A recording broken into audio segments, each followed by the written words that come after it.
ಶುಭೋದಯ. ಇವತ್ತಿನ ನಮ್ಮ ಮನೆಯ ತಿಂಡಿ ಶಾವಿಗೆ ಬಾತ್. ನೋಡಿ ಬಡಿಸ್ತಾ ಇದ್ದೀನಿ.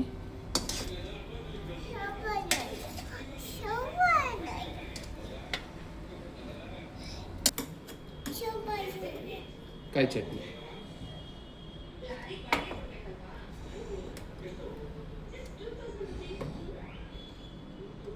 Good morning.